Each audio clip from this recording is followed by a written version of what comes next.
First up, let's get you all the latest from the Khelo India Para Games.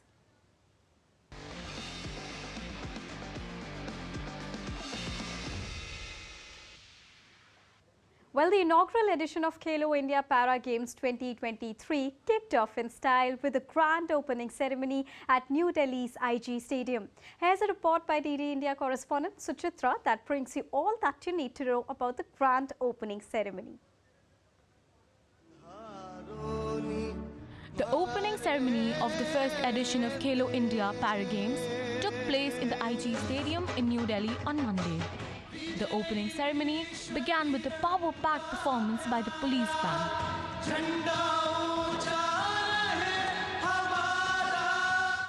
Dancers from VR1 group performed on a medley of patriotic songs, showcasing the never say die attitude of the para athletes.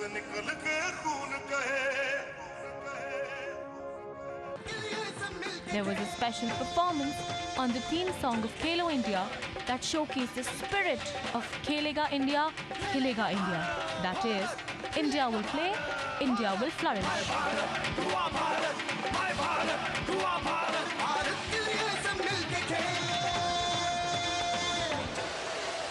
One of the major attractions was an LED dance performance on the theme Evolution of Para Games in India, which showed how India has gone from strength to strength in Para Games. The Prime Minister sent a special message for the first edition of Khelo India Para Games. The torch of the first edition was lit at the event.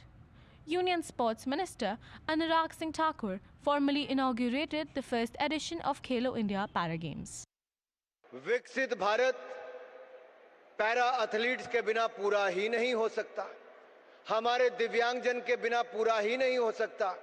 इसीलिए तो अब border village नहीं कहा जाता, उसको first village कहा जाता है। आज विकलांग नहीं दिव्यांग कहा जाता है। ये केवल नाम बदलने के नहीं, ये सोच बदलने का काम है और सुविधाएं देने का काम है जो मोदी सरकार में हुआ है। और जब सुविधाएं मिलती हैं, सोच बदलते हैं, तो नए कीर्तिमान भी स्थापित होते हैं, जो हमारे पैरा एथलीट्स ने किए हैं। मैं इनको बहुत-बहुत बधाई देता हूं। Union Sports Minister also posed with the official mascot of Khelo India Para Games, Ujjwala. The ceremony concluded with a performance united by sports. Over 1,400 participants from across 32 states and union territories will participate in the first ever Khelo India Para Games. These athletes will take part in 7 disciplines to be held across 3 SAI stadiums in New Delhi. The first edition of Khelo India Para Games is going to be a game changer for para sports in India. This week-long event will empower the para athletes and will provide them a big platform to showcase their talent. With camera person Naveen, this is Suchitra reporting for DD India in New Delhi. Indian Para Badminton team's head coach Gaurav Khanna says that the launch of Khelo India Para Games has opened doors for para athletes on the global stage. It will also attract a fresh wave of youth to showcase their sporting talents. DD India correspondent Narayan Singh spoke exclusively to Gaurav Khanna to know about his goals for upcoming Paris Olympics and other major tournaments. If you talk about this scheme, this Para Games, that its inclusion in the Khelo India series, so how you look this initiative? It's a step of government towards sending a message of equality among everyone. So because they have previously organized the events for various segments of Khelo India, that includes university games and open Khelo India events for various sports. So this is a segment which has been particularly dedicated to para sports. 7 sports has been taken up. How you look this performance and the kind of performance they are delivering in other international tournaments also?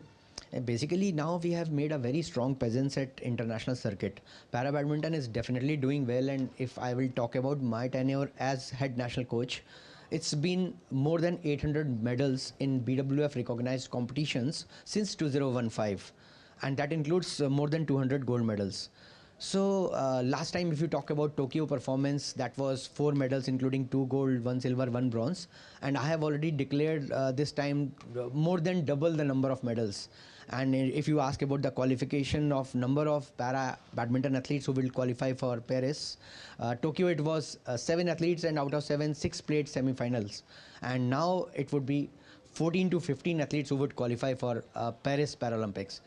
We are seeing the multiple schemes has been ruled. So how you look the role of these schemes behind the success of our athletes? Now the government scheme like Khelo India, like Top Scheme, which has been supporting the athletes from the grassroots level up till the international level, definitely it is making a big change. And now there is a feeling of inclusion among para athletes for the towards the government, and government is definitely taking care of all the facilities which has been which was previously given to other Khelo India para games, Khelo India games, and now the same facilities government has tried to provide to athletes which are participating in para games. So how you look this thing that the government is in rapid mode to promote sports, not only para, not only the other sports. So overall, it's a matter of inclusivity also. It's the team of Government of India, of Sports Authority of India, of Ministry of Youth Affairs, and of course the federation members which are involved to conduct this mega event. It's really a challenging task, and which the team is definitely doing well at their best. So I'll definitely say that in order to include, in order to spread up the feeling of inclusion among the differently able athletes, government is not leaving any stone unturned. So I appreciate government for their initiative and their help for the athletes. And in a short span of time, we are seeing that the inaugural edition of the Khelo India Para Games is on ground, and our athletes are performing here. With camera person Senthil, Narayan Singh for DD India, Delhi. Well, the badminton events of the Khelo India Para Games kicked off at the IG Stadium on Sunday. The incorporation of Para Games into the Khelo India scheme marks a significant stride, offering a dedicated platform to para athletes. Here's a story on the rise of Indian para badminton by DD India correspondent Narayan Singh. The inaugural edition of the Khelo India Para Games commenced with a spectacular start featuring the badminton events at the IG Stadium in Delhi. Para badminton in India has witnessed an extraordinary surge in recent times. The Indian para badminton team, under the guidance of head coach Gaurav Khanna, showcased their prowess at the recently concluded Para Asian Games in Hangzhou, China. Indian para badminton team secured an impressive tally of 21 medals, including 4 gold medals at the Para Asian Games.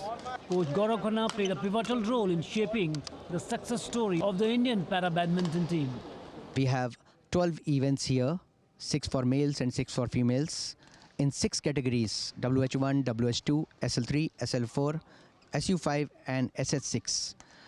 The athletes have come all the way from all parts of the countries, and here in the first segment, with the policy which government and our Honorable Prime Minister Sir has initiated, that policy of inclusion of para sports among the Khelo India segment is now on ground. The success story is not only solely attributed to individual efforts, but is also a result of the support extended by government schemes. Various initiatives and programs tailored to promote para sports have proved to be instrumental in nurturing the talent within the para sports community. Khelo India Para Games is a really good thing that is happening here in India, because for able body, of course, it is happening every time, and Para Games is something new which is happening for the first time. So it is a good platform for all athletes, all para athletes to showcase their performance over here, and they will get several good opportunities forward also. I really appreciate this Khelo India event. They provided us very nice facility and everything, and we are playing over here, winning, losing, whatever, but it's very good. As the Khelo India Para Games continue, anticipation is high for more outstanding performances and remarkable achievements, further solidifying India's position as a powerhouse in the realm of para sports. The addition of the Para Games in the Khelo India series marks as a revolutionary step in the Indian para sports, And on 14th October, PM Modi mentioned about the Para Khelo India Games in the 141st session of the IOC in Mumbai. And within a time of less than 2 months, we are seeing these games on ground. One such sort of commitment is there from the system. No one can stop our athletes to be at the top of the world. With camera person Senthil, Narayan Singh, DD India, Delhi. And now an update on the ongoing tournament. Delhi's Latika Thakur defeated Riddhi Thakkar by 21-11 and 21-8 in badminton women's singles quarter-final round on the opening day of Khelo India Para Games that are taking place in New Delhi.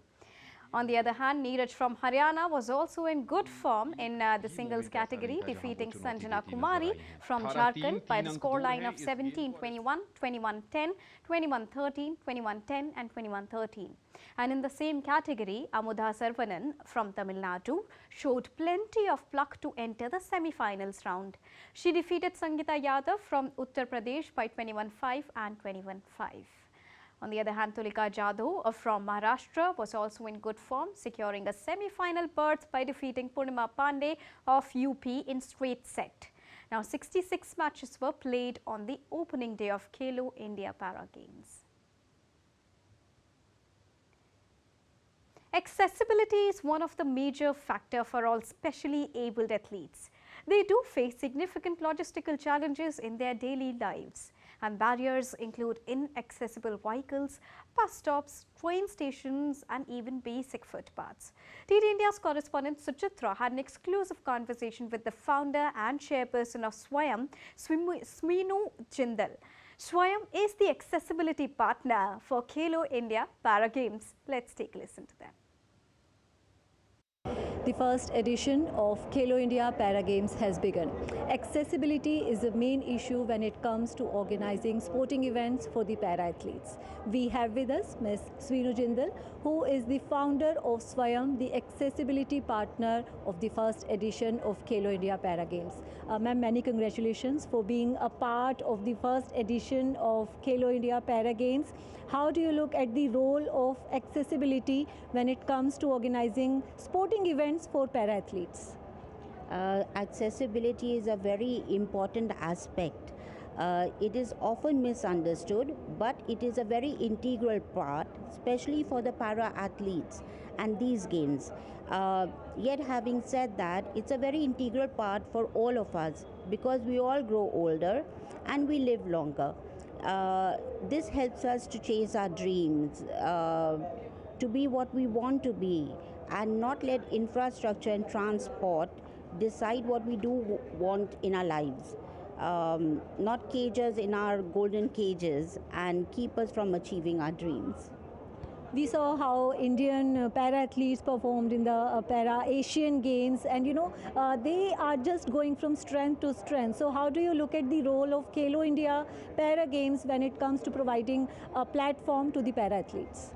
Of course, with the various successes that we've had at Tokyo Paralympics, then Commonwealth, and now recently the Asian Games, yet we must understand India is a huge country, and the tribulations and trials of the individuals who actually come from villages to play in states.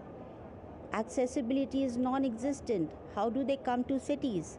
How do they participate in state games? Therefore, accessibility in transport is a very, very basic need.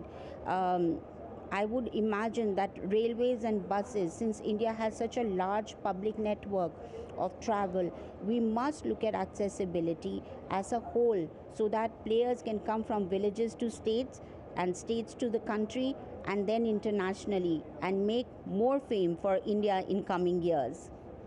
Prime Minister has termed this beautiful term Divyang for the specially abled athletes, and he has always said that their achievements are bigger than the achievement of the other athletes. So how do you look at the para-athletes, because they have a long journey, and the tagline, champions beyond limits, it just proves that they are really the champions beyond the limits.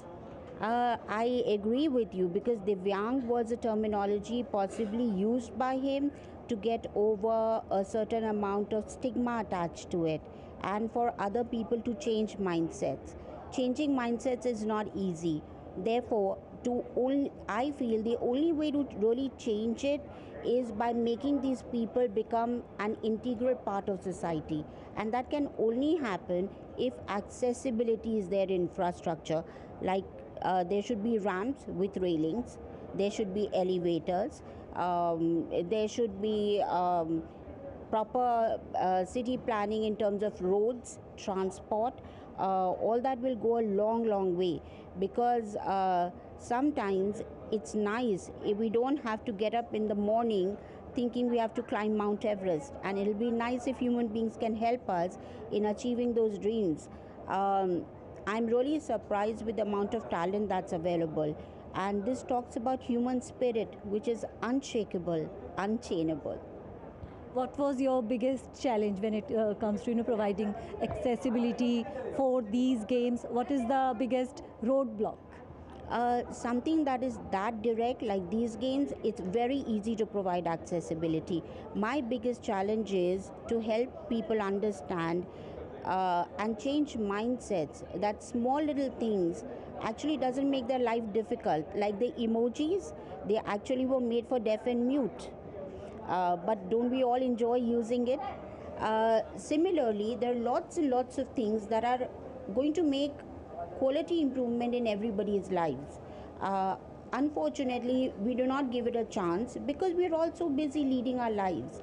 So my biggest hurdle is mindset change and acceptance of people, to be able to include different people from different walks of life, especially with different abilities, to come forward. Thank you so much for talking to us.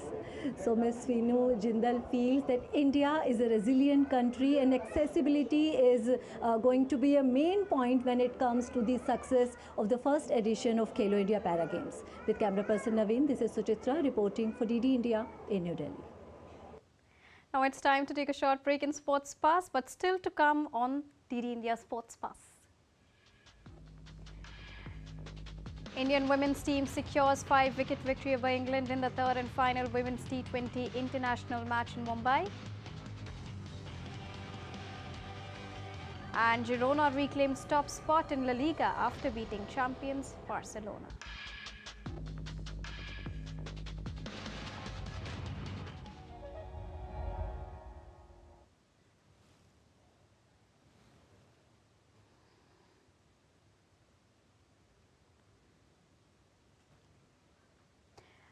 Welcome back after that short break.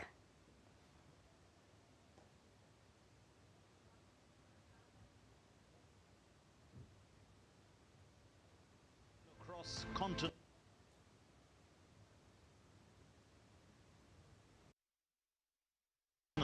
Stories that matter from across the globe. Accurate, authentic journalism that serves you right. From politics to glamour. From sports to world affairs, with a fusion of aesthetics and substance. Introducing news in a new avatar. Experience the world through a new lens. Stay tuned to DD India for an exciting journey beyond borders.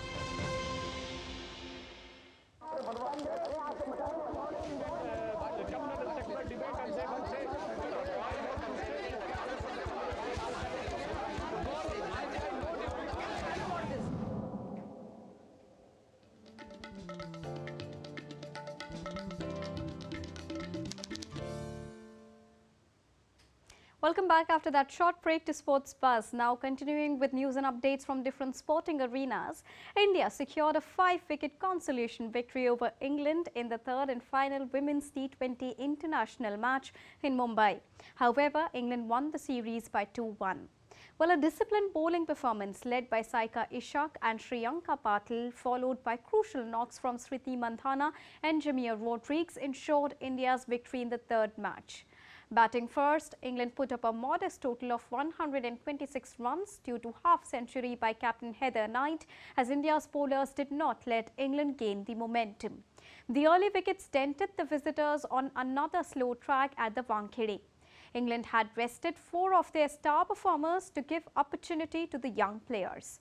India's chase got trickier as the hosts lost Shafali Verma in the third over, but Smriti Mandhana and Jamia Rodriguez joined forces to take the team ahead. Mandhana anchored Indian chase with a scratchy runner ball 48, but it was Amanjot Kaur's boundaries that got the hosts past target with an over to spare. India's victory was their first in last 5 matches. They last beat England in 2022 by 8 wickets.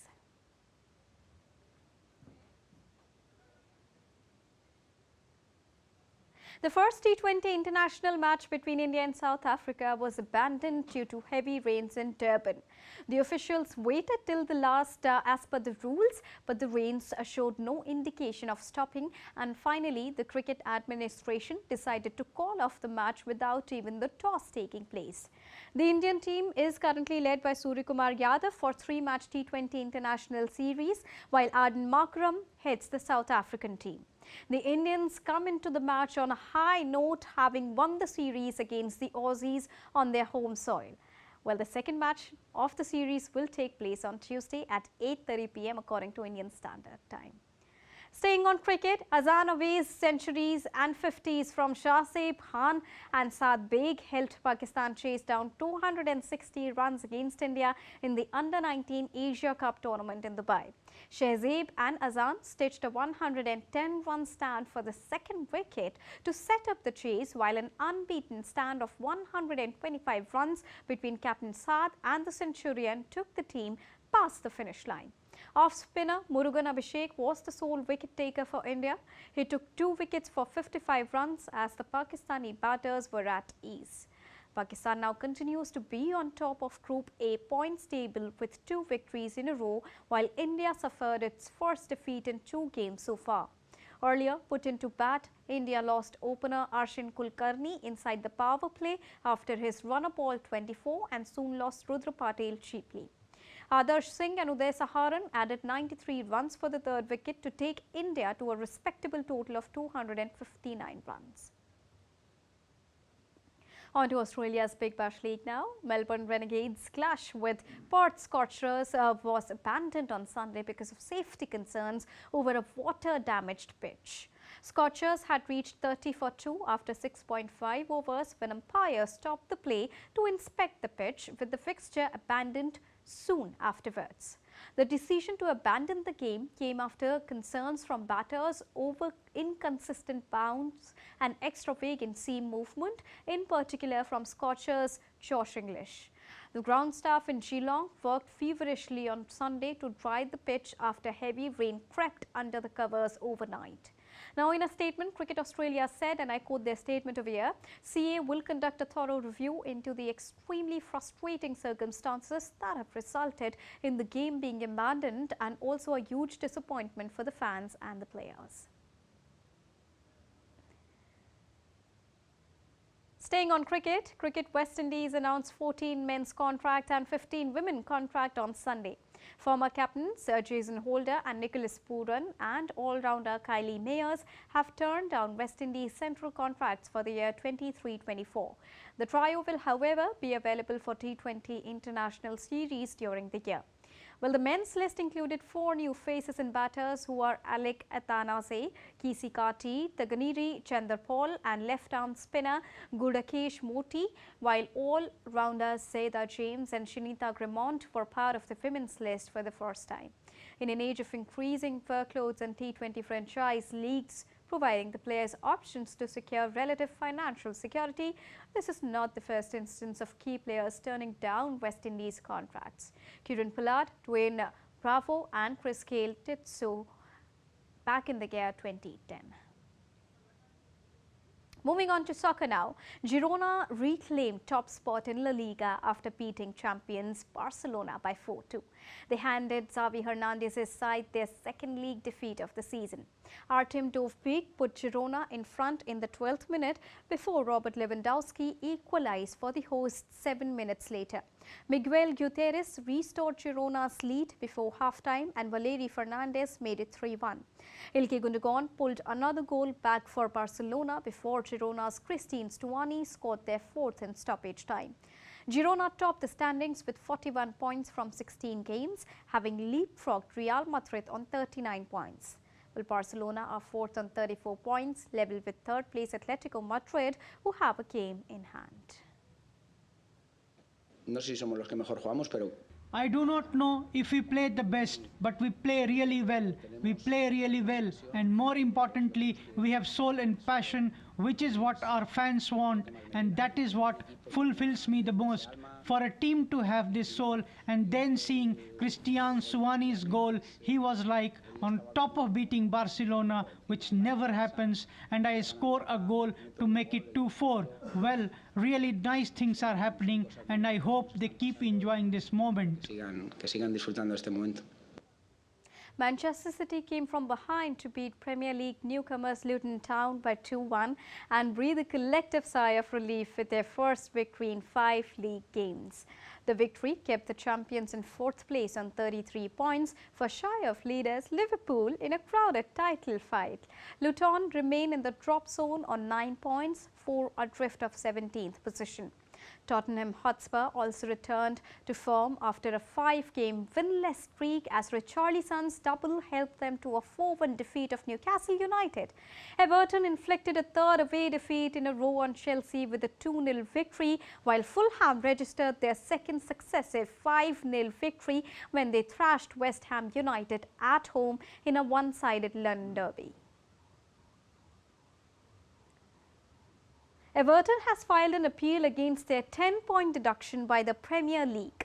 The Merseyside club was docked points with immediate effect last month after being found to have breached financial rules relating to the losses. Earlier this month, the Premier League said Everton admitted that they had breached profitability and sustainability rules during a hearing. The resultant sanction was the biggest of its kind since the creation of the Premier League. The deduction also saw Everton drop from 14th in the standings into the relegation zone with 4 points. Now it was labelled wholly disproportionate and unjust by the club. Everton fans protested the deduction during last week's 3-0 loss to Manchester United. And with this, it's a wrap here on Sports Buzz for now, but news and updates will continue here on DD India. So don't go anywhere. Keep watching and keep tracking DD India for all latest news and updates from the country and the world. Thank you so much for joining us right now. Namaskar.